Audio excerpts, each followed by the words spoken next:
బీసీలకు 42% రిజర్వేషన్ చారిత్రాత్మక నిర్ణయమని మాజీ జడ్పీ ఫ్లోర్ లీడర్ బీసీ సంక్షేమ సంఘం రాష్ట్ర ఉపాధ్యక్షులు రవీందర్ అన్నారు.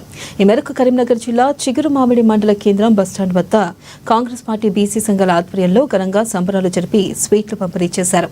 కామారెడ్డి బీసీ డిక్లరేషన్కు అనుగుణంగా రాష్ట్ర కేబినెట్ నిర్ణయం కాంగ్రెస్ చిత్తశుద్ధికి నిదర్శనమన్నారు. రాష్ట్ర పంచాయతీరాజ్ చట్టం 2018ని సవరణ చేసి ఆర్డినెన్స్ ద్వారా రిజర్వేషన్లు వర్తింపచేస్తారన్నారు. ఇక కేబినెట్ నిర్ణయాన్ని హర్షిస్తూ సీఎం రేవంత్ రెడ్డికి మంత్రి పొన్నం ప్రభాకర్ కు కేబినెట్ కు ధన్యవాదాలు తెలియజేశారు.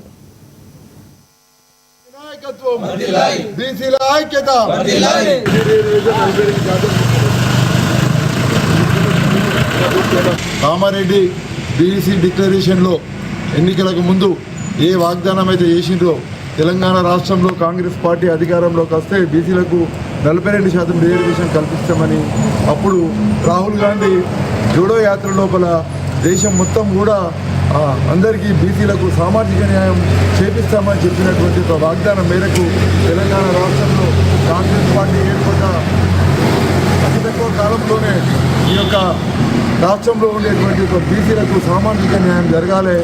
ఇక్కడ ఉన్నటువంటి ఒక బడుగు బలహీన వర్గాలు ఇవాళ రాజకీయంగా, ఆర్థికంగా, సామాజికంగా, విద్యాపరంగా, ఉద్యోగపరంగా చాలా నష్టపోతుంది.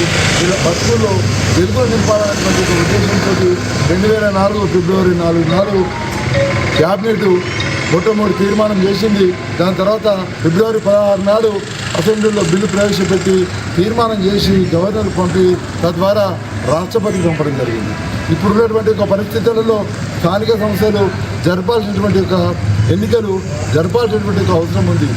42% రిజర్వేషన్ అమలైతే తప్ప ఈ రాష్ట్రం లోపల బీసీలకు సామాజిక న్యాయం జరగదనేటువంటి ఒక ఉద్దేశంతో గౌరవ ముఖ్యమంత్రి గారు ఆర్డినెన్స్ ద్వారానైనా ఈ యొక్క రిజర్వేషన్ను అమలు చేస్తామనేటువంటి ఒక ఉద్దేశంతో మొన్న క్యాబినెట్ సమావేశం 19వ క్యాబినెట్ సమావేశం ఏర్పాటు చేసి ఇవాళ ఆర్డినెన్స్ జారీ చేయడం కోసం అందరూ ఏకగ్రీవంగా తీర్మానించినటువంటి సందర్భంగా ఈ రాష్ట్రంలో ఉండబడినటువంటి బడుగు బలహీన వర్గాలైనటువంటి బీసీలందరూ కూడా ఇవాళ సర్వత్రా హర్షం వెలిగిస్తుంటూ ఇది బీసీల పార్టీ గొప్ప వరం అని చెప్పి ఒక సందర్భం